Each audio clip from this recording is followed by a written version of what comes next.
morning, everybody. Well, my name is Ricardo Karam, and I'm much pleased to moderate this panel. And I'm looking forward and much excited to listening to what my guests are going to say about this interesting topic. The matter at hand is the luxury industry, and the part it plays in condemning or condoning certain human rights obstructions, environmental strife, and social injustice. Let's start with the word luxury. In its etymology, it talks about surplus and excess. An excess in amounts spent, items purchased, miles accumulated to attend fashion weeks, and the social disparities that divide the customer and those who work at the other end of the supply chain in most cases. Now, recent years have witnessed a shift of the luxury industry towards more ethical habits. The most skeptics would just tell you that purpose sells, while the more optimistic would say that brands are now walking the talk. In all cases, it's obvious that today's world, and especially future markets, yes, millennials and Gen Z, I'm looking at you, is growing more and more diligent and honest, not only about their purchasing decisions, but also about the power they can wield to have brands shift or ban certain practices. So because we all love pretty things, we're also very aware of what our choices say about us. No amount of communication, campaigns, and ads on diversity and inclusion or sustainable practices can stand in the way of facts and through research that goes beyond shiny statements. More than ever, brands are talking to people, thereby sounding more and more human. And in today's world, it's not just about looking your best self. It's also about being your best self. So how does the luxury industry manage to stay relevant and keep the conversation going with a clientele that is growing more and more attentive to environmental and social issues, who is working on pinpointing contradictions, and how has it led to changes? So, in this panel this morning, I'll be joined by Oskar, Mestavaht, who's going to be live with us from Rio de Janeiro. It's now 3 a.m. I'm so happy you're with us, Oskar. We've been in touch, you and I, for the past few days at irregular time patterns, but I'm happy that you made it. I believe that you had some good Brazilian coffee and that you're alert to join this panel and give us your insight. Oskar is behind the sustainable fashion brand, Osklen. He's the founder of the Institute, and he is a UNESCO ambassador for sustainability. I would love also to welcome Laila Abdullatif. Laila is Director General of Emirates Wildlife Society Nature. Laila goes to work every day with the purpose of saving the planet. Welcome, Laila. And I'd love also to welcome Ben Kuffer, who's the founder and CEO of Watches Norca, or Montres SA. Thank you very much. I'd like to start by asking you all, I start with you, Oskar, so to keep you, alert and woke it up. Tell us about one practice by the luxury industry that you salute, and tell us about another one that still constitutes the biggest red flag for you about all of this just being a CSR stunt. I'd say that, good morning, everybody. I'd say, Ricardo, that luxury is it's already something sustainable. So because it's about quality, they're forced to do something with the best quality possible. If equality becomes longer and longer in our possession, don't become trash, don't become unused, something like that, I think luxury does already a huge concepts, I would say, on these nowadays concepts from sustainability. So I think luxury means that. And on our best one, as I'm a Brazilian, I have many projects I develop in the indigenous tribes and sustainable projects in the Amazon forest. I can tell that the gold mining is something that if you achieve that and you see how these destroy the forest and destroy people's life, we should be more aware, the industry, on the use of the gold. We have to understand where this gold comes from. By the way, if you come to the Amazon forest now, we are already in the 21st century with this sustainable thinking for the planet. If we come from there and we don't understand that gold used to be something that represents the luxury. Gold now is snob. Gold is tacky if it comes from a not sustainable for social or environmental sustainable practices. Thank you, Laila. One practice that you eventually salute, another one that you condemn?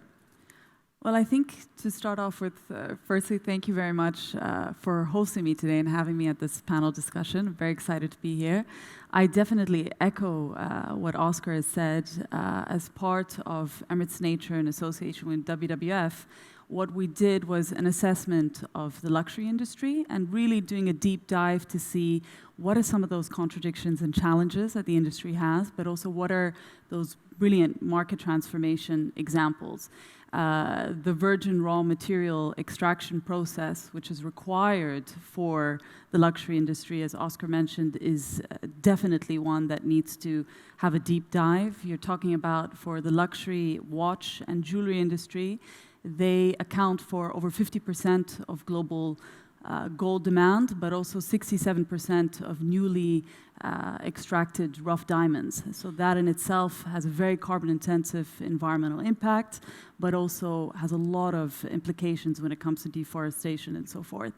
But then beyond that, you also need to look into the other contradictions of the industry, which is their shipping habits, and of course, the consumers themselves, who account for 1% of the luxury consumers, but they account for 15% of global CO2 emissions. So that also plays a big part when it comes to their environmental footprint. Laila, usually organizations, they do research, they work on policies, and very often those policies they face upheavals and they are not applied. They remain only on papers and documents. What about you? What about your findings? Do they become tangible? Are they applied? I think definitely, because what we've seen more recently, especially after COVID and the pandemic, is there is this push and there's this direction from the luxury industry to really take these findings seriously. There's been a lot of really great market transformation examples. A lot of them were highlighted earlier, just at the beginning of the panel, where again you see Chopin, for example, only committing to gold that has been mined in a sustainable manner. And you've got lots of examples from different brands that have really taken that step forward. So definitely, there's been a change. And of course, the younger demographics, the millennials, a lot of those consumers are demanding that. And so brands have to be able to be innovative in the marketplace and offer that, because that's what's coming back from their consumers. We're going to go back to you in a bit. Ben, we're still with the same question. Is there any practice that you salute? Is there any other practice that you condemn? Good morning, everybody. Thank you for having me at the panel. I'm very excited to be here. I've been, of course, thinking a lot when I knew that I'd be speaking today.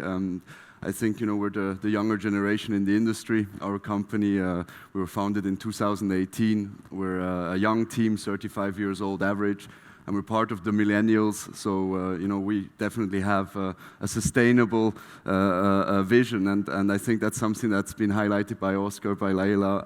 I'm fully in alignment with those points. Now, the challenge is, on the one side, we see a lot of brands doing good initiatives. I would say mainly also in the offsetting part, where we support, planting trees, and that's the financial support. And I think that's a great thing. But the challenge is we have to tackle the problem in the supply chain and be innovative in terms of production, find new materials. Innovation is an expensive thing, so being a young company, I can tell you that we're going into new materials, and that is the big challenge that you're now looking at. Innovation comes at a cost, but innovation, in my opinion, is the future, and that's where we have to go. Usually, new companies, they look for impacting more than being sustainable. Do you fear that? No, I think for us, it is an adventure, maybe. Of course, it's an adventure since day one. It's been a huge adventure, but I think it's really about defining what is the long-term vision. And Norcane, we're a family-owned, independent brand. We look at things with a long-term vision, and I think what we will define now will be a huge asset for the brand in the future. Well, after this pandemic, I think each one of us has tried to reinvent himself. This is in general.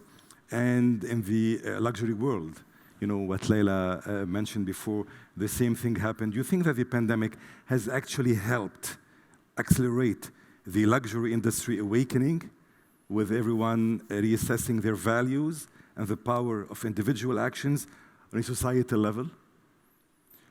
In general, what we've seen a lot of positive impact in the last 2 years in the industry, and a lot of announcements of things changing. So I wasn't in all the meeting rooms, of course, but I was in our meeting room, and when Corona started, the first thing we did is we said, we've been supported much more than we thought in 2019. We did much better than we ever dreamt of, so we wanted to give back at first to small businesses. The next decision was to support the education and children in Nepal. That was also part of the Corona hitting, because we said, okay, but what can we do? On the 5-year roadmap, this was all planned, but can we do things earlier? Because at the end, we've been blessed and had a better start when we ever wished, so can we give back? So most of the projects that we now already started with Never Rest, where we support kids in Nepal to go to school, and we have taken the decision to be a vegan watch brand, happened during the pandemic, having time to sit down and say, guys, what is Norcane in the future? So that was, yes, definitely. Oskar, the same question to you. Do you think the pandemic has accelerated the awakening of the luxury industry? Yes, Ricardo, because I like to say that I think the 21st century began last year on 2020. The values we have for the agenda for the 21st century, that exactly includes the social impact and collaboration and sustainable development in the environment and things like that. Of course, they are contemporary human values for this planet for the 21st century, and only began strongly after the COVID. But I'd like to bring something that most people don't bring, and is that if we see on the last 30 years, I would say, because it was the sustainable development management and the concept began in 1992 at the UN conference, the summit here in Rio de Janeiro. So we are doing next year, we are doing 30 years of this thinking of sustainable development, because before that, we as a planet society, we could understand only the value of the preservation. But sustainable development That's something so interesting because it says that, yes, we can use the nature resource to create economics, to bring profit, if we use them and we keep them for the next generation on the same state that we find now, or better for the next generations. So it's just 30 years. What I can say that is that us entrepreneurs, companies, designers, artists, I would say companies, industry, we have changed in the last 30 years more than us as individuals. Us as individuals, it's my point of view as a criticizing ourselves as individuals here. We talk much more and we demand, we love to point companies, government, we like to point every company is not doing sustainable practice. But if we see, we have already methodologies, technologies, innovations for sustainability. And us as individuals, we have very few changes. We didn't change our habits as we talk. So Oskar, I think that Oskar, one thing is sure that sustainable practices are more complex to gauge than the endorsement of social causes and workers' well-being. I'm going to stay with you. I'm talking to the E Institute founder. I'm talking to a UNESCO ambassador. Are we as consumers even aware of and educated on the proper practices that would lessen our burden on the environment? Can you tell me more about what you do to help change this through your advocacy, through your design? Yes. I'd say, you know, it's already 23 years of advocacy since my vision in 1998. The vision, the concepts, the criteria, and the practice we have developed from the Institute together with Osklen.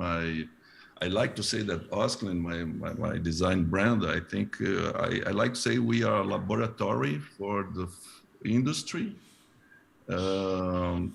Developing on the last 23 years projects, sustainable projects that comes from the social impact from the favela, the slums in Brazil, or developing projects with materials, raw materials from the Amazon or the other biomes here in Brazil. What I'd say as advocacy, I think as we are brands, and we talk with the desire of the human beings, I'd say also we have the chance to communicate for a larger audience. We have, as designers and creators and marketing communication, we have the ability to talk to society and create desire to achieve our product and service. We can use it also to share with the others a knowledge about sustainability. As a society, we don't know so much.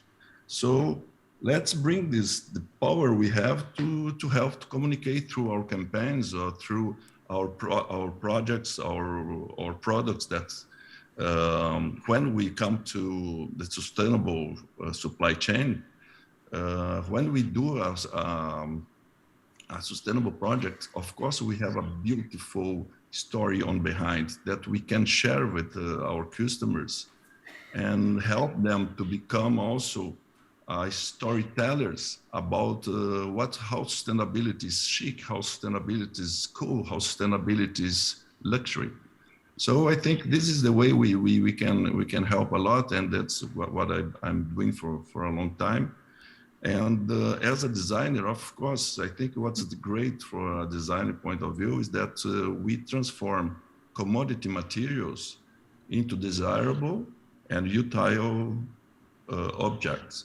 So if we have in our mind the sustainable design thinking, what I mean, if we think to when we develop a product or service, if we come in our minds that we don't need only to think about the economics of developing that product, or just the quality, or just the aesthetics. If we bring the ethics, I mean, the sustainable design thinking into that sustainability or social impact in our mindset, or I mean, into the culture of the company, into the culture of the design team, sustainability must be only one of the, the criteria we have to develop. If we have it, innovation will come. And so this is the way we will be transforming. Thank you, Oskar. Thank you. Oh, sorry. We've talked about design, we've talked about consumers, we've talked about advocacy. Let's talk about companies. Laila, do you feel like their decision to embrace sustainable practices stem from a real will to change, or are they still rooted in greenwashing, looking after some new numbers they can eventually use in an ad or in a campaign? Thank you for the question, Ricardo. It's a very interesting question, and I think the answer to that is depending on which brand you're talking about. But no, I do feel that those brands that have really taken a step forward towards market transformation, going back to what Oskar said, really integrating sustainable design, product design in their business models, are doing it for the better good, and they realize that they can attract a different consumer that way as well. So you have brands such as Baum, you have brands such as Breitling that have gone and taken that step further, where even Chopin, where they are working with NGOs that are utilizing inputs such as recycled ocean plastic into their product design. So then you're really talking about a circular economy model. Because what you have to understand with the luxury industry, again, it's products that are meant to be durable, that are high quality, that technically is a lifetime investment. You're passing that on across generations. So it makes the circular economy model concept quite difficult. And that's where brands that think outside the box are really, truly doing it for that long-term transformation of their industry. Of course,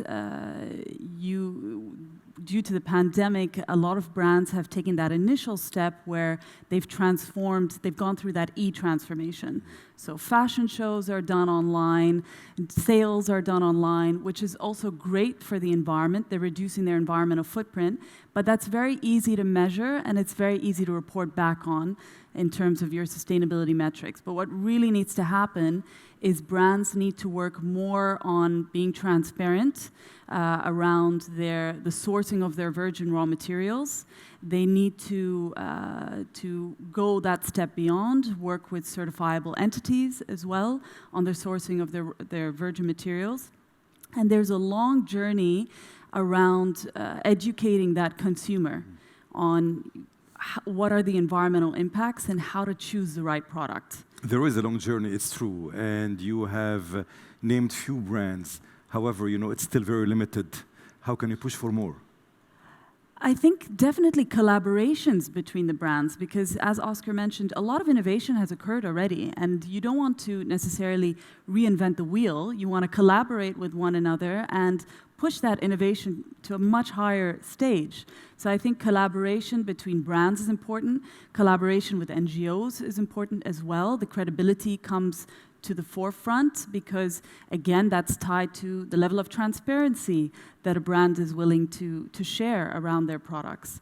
So definitely collaboration, strategic partnerships, I would say, is the way to go for that. Thank you, Laila. Since we have a watch expert with us today, let's dive straight into your world. Ben, earlier this year, your company has dropped the usage of leather straps. Metal, fabric, or vegan leather is the way to go for Norca. Also, your motto is quite the novelty in an industry that mostly thrives on prestige. Tell us more how you established this brand identity and vision to lead by example.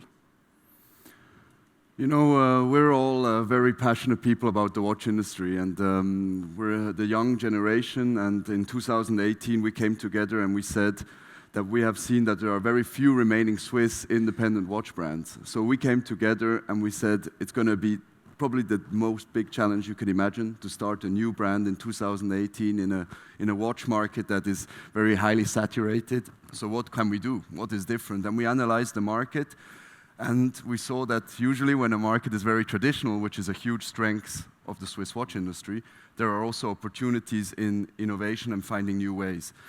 And that's really a bit our motto from day one. We said we want to be different, we want to do things differently, and we want to challenge status quo.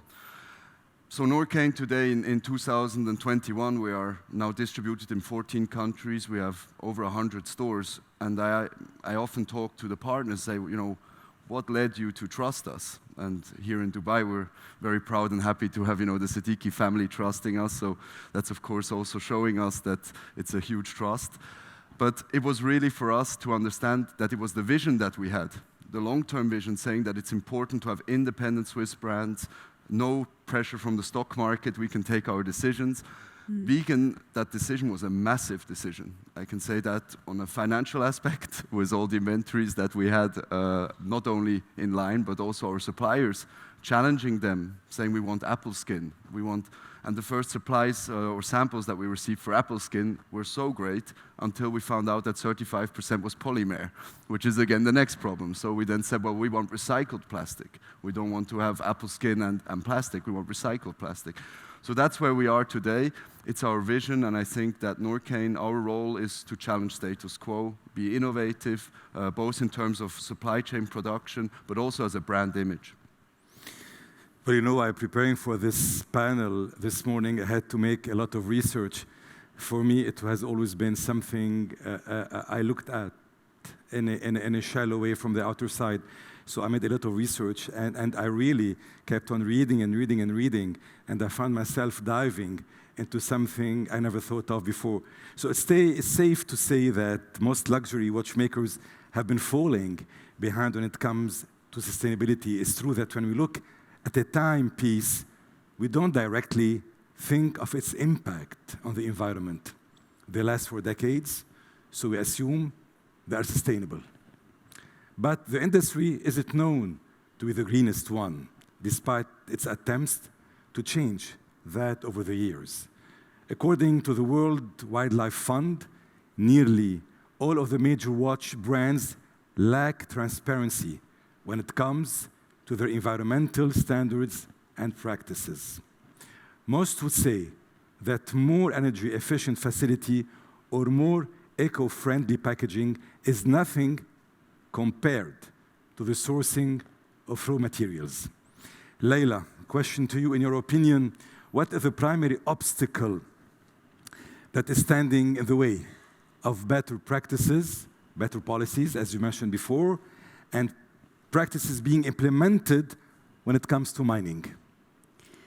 Well, I think there are, again, quite a lot of ways to go around those obstacles, because you've got, fair trade certification, you've got a lot of these certification entities that are doing that life cycle assessment and assuring that the mining industry is, the way it's extracted the raw materials is done sustainably, or as sustainably as possible. So there are opportunities out there which can support the luxury industry in their journey. I think sometimes, when we look at what makes a Swiss branded watch?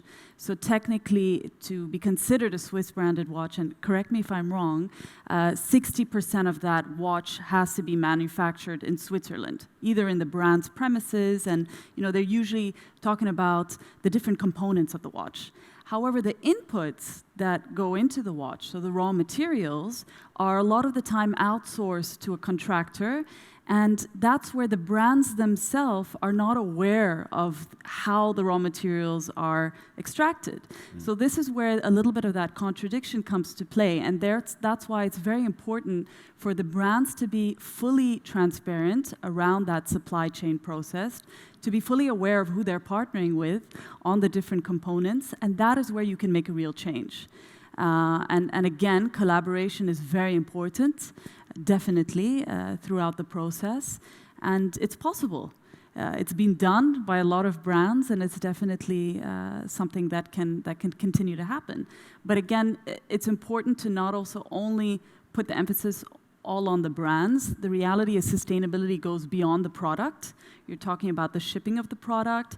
You're talking about the retailers as well in terms of their offices, their shops. A lot of energy efficiency can also occur beyond the brand itself and during the distribution of that product and the sale of that product. Ben, do you agree? Yes, I agree. You know, it's one major challenge that I think our industry does face is that we are sourcing from different suppliers, and we need to find, or I think every brand needs to find his trusted supplier, because it's a lot about education. I mean, we've made mistakes. We're by far not perfect, but the mistakes, as soon as we're educated on what we can do better, we change it. And I think that's a big part. We need to understand what is the right way, and we need to have great suppliers, which we do have in Switzerland, that understand that innovation is not only about finding new solutions, but also to find solutions that are sustainable. That's very important. Now, Oskar, you are the artist today. How do we make the right choice between becoming an aesthetic brand, an aesthetic choice, and brands become as sustainable as possible, using your own words? I like to explain something that some people say that I'm re-signifying the word luxury. And we have to remember, and you began our conference today talking about this, about the ethics. Ethics, the word ethics, we have to remember, I like to say that, the word ethics comes from the word ethos, from the Greek word ethos. And the same, another word that comes from ethos is aesthetics. So I like, it's a concept way I like to exposure here. So aesthetics is equal to ethics. Aesthetics, in the concept way, it's equal to design. Design, when well made, is equal to sophistication. Sophistication is equal to luxury. So in my formula, ethics is equal to luxury. What I mean, we have to remember that the most noble value of the human being is when we dedicate ourselves to do something the best for another one. Now we dedicate our time, we dedicate our talent, or research for materials, we dedicate with love to do something as we would do for ourselves in the best quality for the others. So this is a very noble gesture. And when we do something like that, when we dedicate a lot for the others and to do a product or service, we are taking these products as sophisticated, and sophisticated is equal to luxury. So noble values, when you dedicate yourself for the others, it's equal to luxury. So that's the way I like to say it. It's, yes, when we think about aesthetics, doing something beautiful and well done, and if it comes from sustainable values, of course, it's equal to ethics. Because, yes, in our consumer side, the criticism we have from the other side, from the other ones who doesn't work as us on the luxury industry, that aesthetics is something snob. And no, it's something very noble. So this is the way I think about on this ethics versus aesthetics. And ASAP, as sustainable as possible, as soon as possible. What I mean, it was my experience from this more than 20 years that, yes, we can begin any project.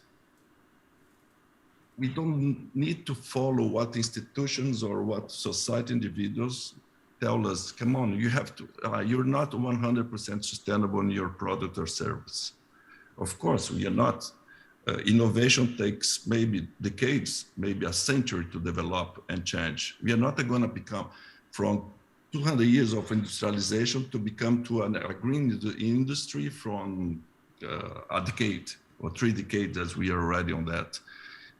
We have to, we as a society, we have to applaud the companies that began with maybe with just 1%, But if it has in its culture, and it has with transparency that just 1%, 2%, I'm just talking here conceptually, is sustainable. But this 1% for the whole production of a company, if this 1% is really sustainable, if it's transparent, and if you explain to society, you communicate to your customers that is only 1%, yes, we have to upload it. Because maybe this company in next year will produce 2%, but it's double for 100% to double a production for a sustainable supply chain project that is an innovation one.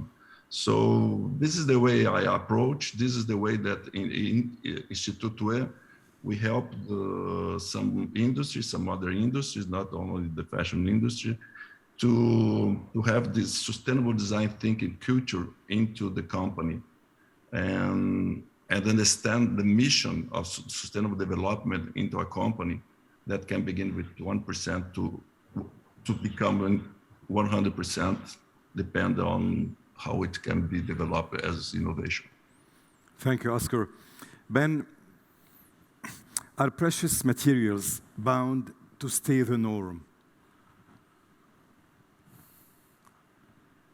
With newer brands disrupting the status quo, and between the old, the more established ones keeping their old ways in the name of prestige and family legacies. Mm-hmm. Well, the watch is an emotional object, so we pass it on from generation to generation. I always say that's one of the beauties that we have. We do have a sustainable product. Now, the problem that we have to tackle is the way we produce it and how we come to the mechanical timepiece. In terms of the materials, I think there is already a movement towards innovation. There are some of the most leading brands, most of them exposed here, that start to have very, very high quality new materials that they went into carbon fibers and different alliage. It's not all about the precious materials. About the precious materials, I think that there has to be a strong movement. Still now, we are not there yet. I see it personally. We work with Panater in the Jura. We're working with them to talk about recycled steel and also ethical gold. And it's something that is, at this moment, almost unfeasible. When I say unfeasible, it's not in terms of it's in education. We don't know yet how we can bring this to the market. So that's when we decided we need a new material. We don't want to go in this domain. We don't want to do recycled steel or ethical gold because there's too much unknown for us in this domain. So we now started, since 2 years, we've been innovating on our own material that we will be launching next year, and that will definitely be something revolutionary in our industry. We're talking about 40% of the material being biosourced, so we really wanted to, and remaining super robust, technically on a very high level. So this is something I think is the right way to go, but it's already been done by some brands. We have to also highlight that they've looked for new materials. We've seen the example of straps, we've seen the example of dials, we've seen even cases with recycled PET. The thing is, we have to really, that's one product. That's not enough. We have to really look at it in a big picture and say, okay, it's not just the marketing part. We also really have to make a change, and that's what we're going to try to do as one big project for next year, is to really bring in a new material that could maybe be something that people find very interesting. Obviously, most things today happen online, which is a good thing for visibility, but at the same time, it's a bad thing for a true action. I'm going to ask each one of you the following question. Can you tell me how you were able to harness the power of online platforms to advance your work and vision for sustainable development? Is that more in a social media approach? Can we take that also? Education, exchanging, and also inspiration, or do you mean more like tracking down our suppliers, giving open traceability of who we're working with? You've answered it. That's it. There you go, both.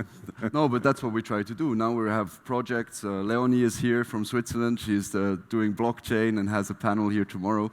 We met with her. It's all about showing who we're working with. It's another thing. Next year, this watch, we will show absolutely every supplier on the list who we're working with, because you are absolutely right with the 60% Swiss-made. It was not almost right. It was right.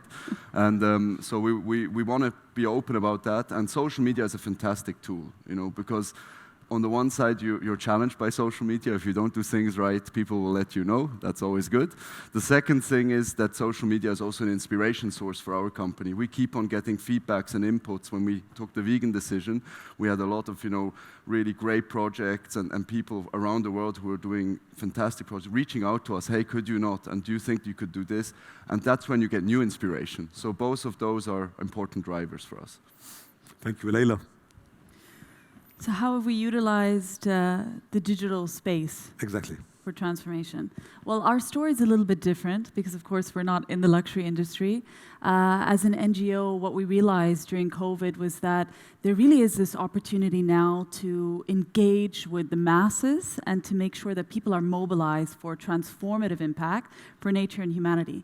So what we've done is we've created a digital platform called Leaders of Change, which is about getting the wider community. This is about your government employees, your corporate employees, individuals, youth, really out there working with us in the field, directly trying to achieve that impact. It's also about upskilling, training and development of our community so that they're aware of the conservation issues. But then we provide these opportunities to ideate and co-create solutions with our wider community. And that ideation stage is very much with the corporate sector. So we bring in those CEOs and decision makers around particular topics, and we get the community to co-create the solutions with them. Because again, it's all about that collaboration. It's about that meshing of different cultures and diversity and experiences and knowledge, and then getting people out there in the field and directly implementing the solutions that they've created.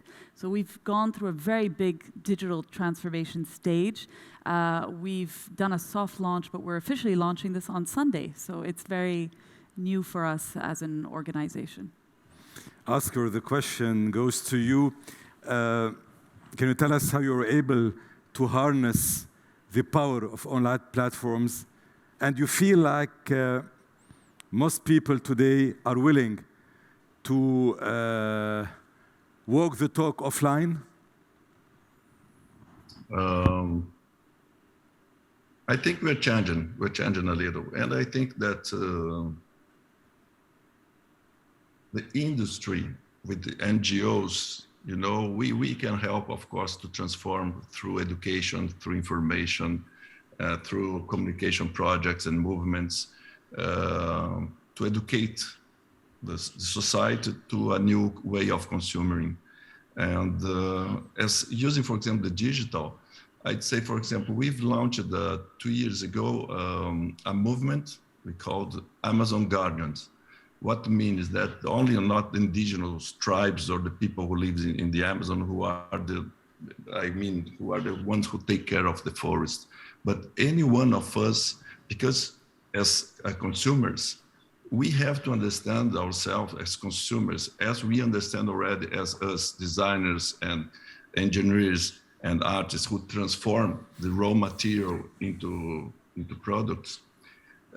We entrepreneurs, designers, creators who develop and change on sustainable projects, sustainable supply chain into products to be commercialized. Of course, we are part of this supply chain.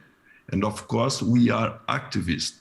We do activism when we do that. We have to remember that all of us here, we are being activists to the change in the way of the society.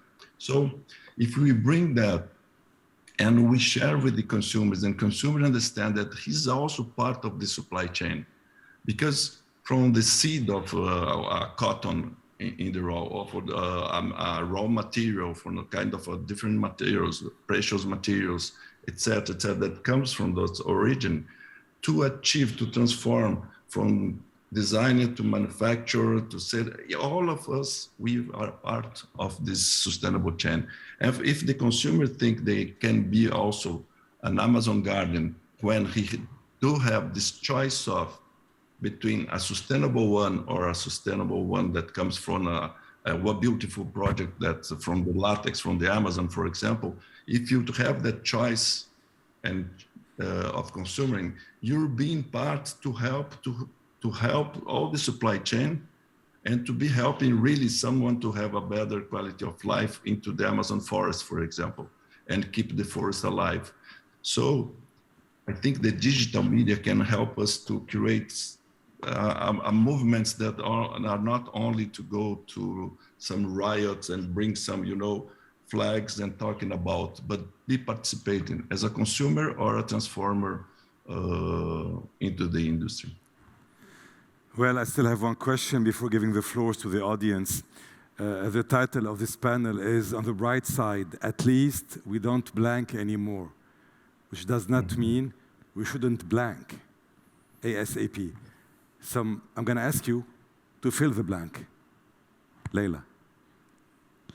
On the bright side, at least we don't, or we aren't stalling anymore.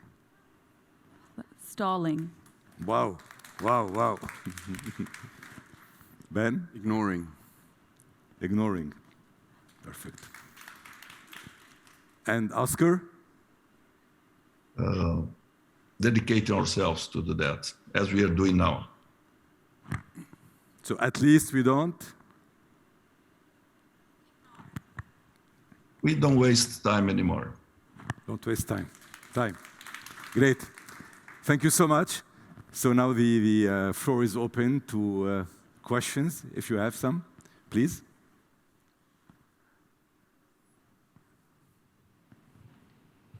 Hi, hello. First of all, thank you very much for a very interesting panel. I'm under pressure.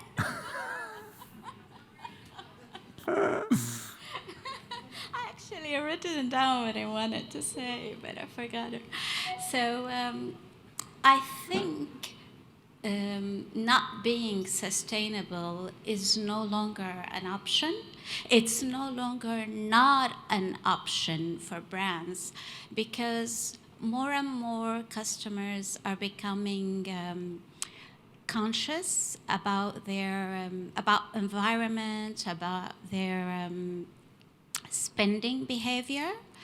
And I think it's mandatory for brands now to become more transparent on, real way. Otherwise, they're gonna be, it's adapt or die. Because now the people, like the new customers are the new millennia. So in 10, 20 years, if you don't have ethical approach to the luxury industry, and if you don't have a sustainable approach, I think you'll no longer be able to exist, because customer will never buy from you. So, like for instance, for me, I think change always starts at the top. And I follow Caroline Scheffel, the co-president of Chopard, and I find her a very spiritual person. So I think that the best way to change the industry is to educate those people at the top, because probably they're not aware that they're not doing the right thing, and they're not aware that they can take just simple steps to becoming a more sustainable brand, and also to becoming more transparent. And now my question for you, Laila. Thank you very much. I want to ask, how do you measure that a certain brand is actually using on a realistic on real life, that they're having a sustainable approach and an ethical as well approach, not just a marketing tool. How do you measure that? Well, thank you for that question. It's a very interesting question, actually, because the reality is it goes down to the level of transparency and level of communications that the brands are willing to put out there publicly. That is the first factor of measurement. Secondly, a lot of organizations are going down the approach of setting science-based targets. And when you set science-based targets as a corporate organization or a brand, then you are committing to targets that will be measured along your sustainability journey, that will be measured and reported back on. So it's really a matter of the brands and the corporate entities. Sorry? So they have to report on it publicly, and that is where, if as WWF we're working directly with a brand on their market transformation journey, then we co-create that sustainability journey for them, and we advise them on how to put in place that science-based target and what to measure on. So that's different if we're directly involved, but if we're not, then there are public places in which they do need to report back on how they've achieved that sustainability. And a lot of the times they report back on that publicly from the brand side itself. Thank you. Thank you. Thank you. Good morning. Yeah. I just wanted to ask regarding the sustainability globally and in terms of the trends itself. Right now, being sustainable and going green, exactly a trend. This is something that everybody needs to follow up, to be on top, to be familiar by everyone, because, oh, they're sustainable. Oh, okay, I know them, yes. They are going green, yes, they're on top right now because of that. But what's the problem of the trends? They're always passing. So what shall we do, consumers and producers as well, to make it not a trend, but a lifestyle? Thank you so much. The question is addressed to Ben, Oskar, or Laila? Definitely not me. I was hoping Ricardo would jump in. So what can we do as consumers to make sure it isn't considered a trend? Well, I think first and foremost, sustainability, I don't believe will ever become just a trend, because as we can see from recently, the climate COP, governments are actually putting in place strong plans to mitigate climate change, but also large-scale adaptation plans. I think we're all can see very clearly now the impacts of climate change and the impacts it will continue to have. But what can we do as consumers? We need to be aware of what we're purchasing. We need to ask questions and demand as well from those brands that are very true and dear to us, that they are creating more opportunities for us as consumers to buy into. So I think that's one thing. Of course, there's consume less, make sure you're purchasing sustainable products. But then again, it is about having a balanced lifestyle.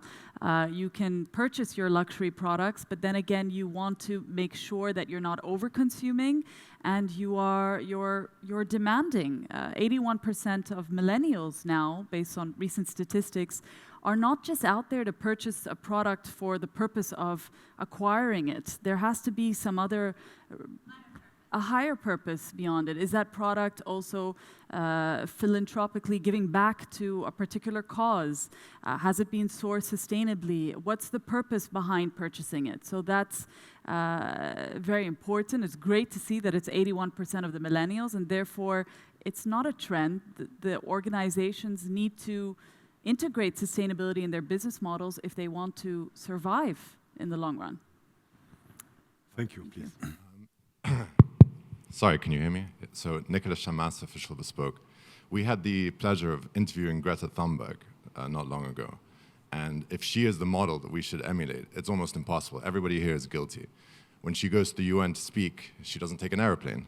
She takes a boat, a sailing boat across the world. She never buys an article of clothing.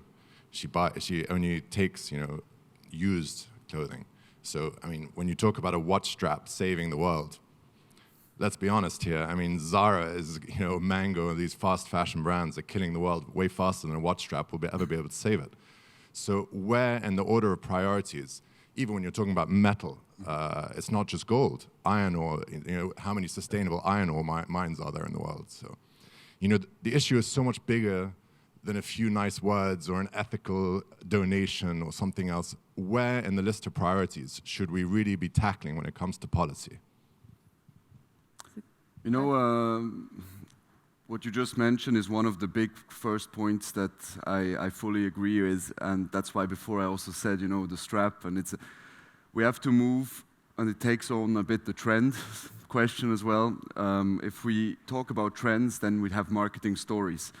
I think to really make a difference, you have to really genuinely believe it, start from the top to the bottom and make an analysis, and you really have to change the way we're producing. In my opinion, the supply chain, the production is the key problem that you have to tackle in our industry. It's not about making a couple of straps out of fishnet, that won't change the world at all. Anything we do, we're a quite small industry, actually will not change the world. But if everybody makes small steps at the beginning and takes decisions that are right, we will see an impact. And as our brand, we often at that, when we talk to the team, they tell me we should do this. I said, yeah, but is this really the best solution? And will this really have an impact? Because at the end, if we're telling a story, and that's why when we supported, for example, the kids in Nepal, which was not directly, if you want, a sustainable project, but it came to me in May last year, in the midst of the corona, they were explaining to us that, of course, Nepal was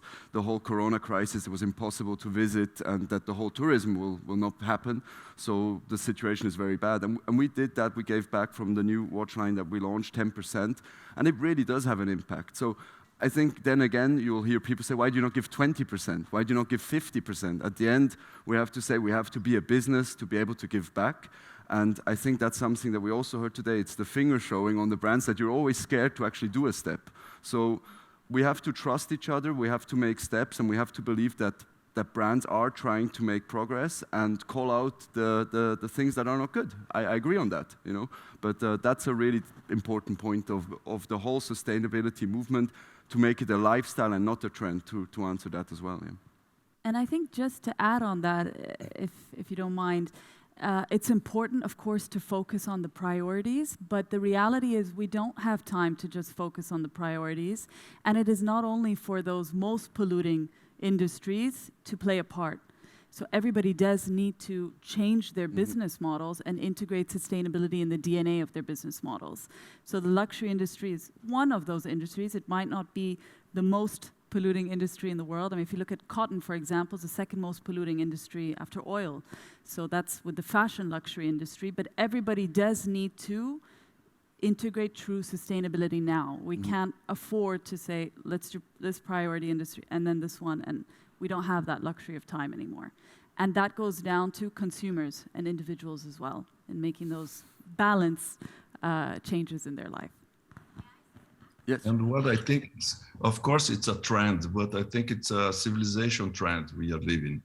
We are really exactly in a great moment of our civilization. We are becoming through, these new technologies, the digital one, the bioengineering, things that we are coming from, and great methodologies for using nature resources and to develop new materials, etc., etc.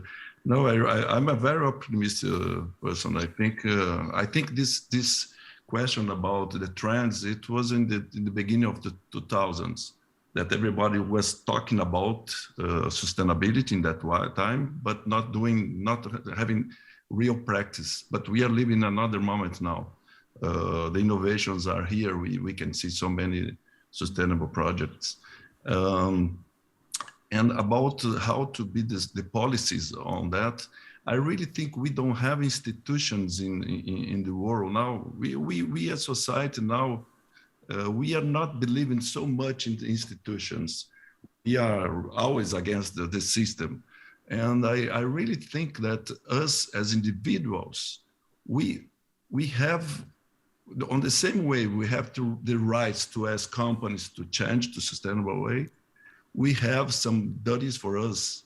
We have really to know about what we are consuming. It's our responsibility to see, to understand where that product comes from, to search for the company, for the brand, what that brand is communicating about this product. And of course, transparency is part of the business, of course. If a company is not transparent, it will fail in a few years. So let's bring this responsibility much more to us individuals that just point our finger and asking for companies to change. And I'm here as a UNESCO Goodwill Ambassador for Sustainability, as an individual guy from the planet, as a designer who transforms, or as an artist that brings reflection about that, as entrepreneur in our point of view that really wants to have profits for a company, etc. Yes, please. The microphone, please. One more question. Excuse me, before taking the last question, a small comment, please. We need the microphone, please. No, because I have to. It's this myth that we're not changing the world. We are changing the world. We change the world through a random act of kindness. God created us for a purpose. So it's like a whole painting, and we're each a puzzle. So if you cannot change the world because, don't take a plane. Why shouldn't I take a plane? I will demand airplane companies to change the way the fuel they're using to be more sustainable. But everybody, so yes, when you change the watch strap, you are changing the world, because this is what you're doing. That's your role. So this is how change actually happens, and this is how we change the world, when each person does as much as he can to change the world to a better place. Thank you. Last question, please. Thank you. My name is James, and I'm a watch addict. Hi, James.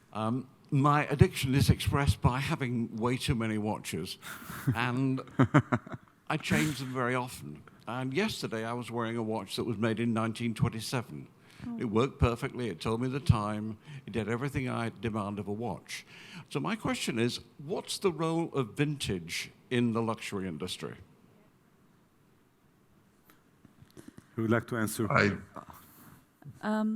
I can jump in here. I think that's a very good question, and there's a big role of vintage in the luxury industry, and there's been a lot of great examples of brands that have taken down that route as well. So Richmond had bought, I believe it's Watchmaker and Co., Watchfinder and Co., where again they sell reused watches and they repurpose the watches.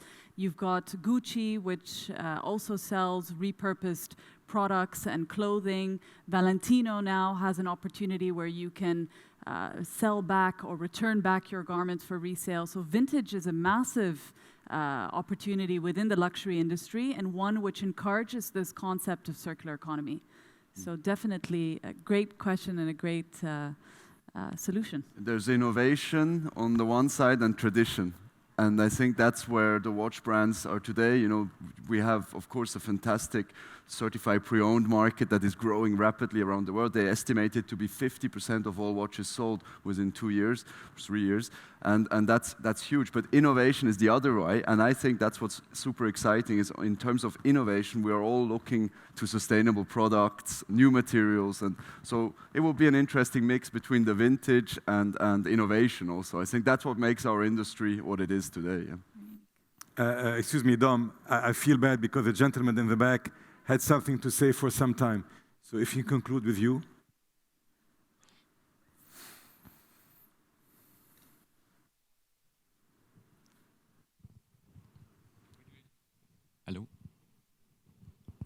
Hello. Yes. I promise 2 short questions. First one for Laila. Could you inform us about actual initiatives? The luxury industry knows the Kimberley process for diamonds, CETAs for leather. Are there any new global agreements coming up that the industry can adopt to? That's number 1. Number 2 is a provocative question. Does it make sense for a brand like Chopin to sell lab-grown diamonds, or for Ferrari to provide e-mobility in the sports cars? So the question is, does the nature of luxury has to change away from exclusivity, expensive exclusivity, environmentally difficult sometimes exclusivity, or is this industry about to vanish because the consumer is not there anymore to accept these type of products? I think starting with your second question, I'm not sure, is that also meant for me or for... He was staring at you. You were staring at me.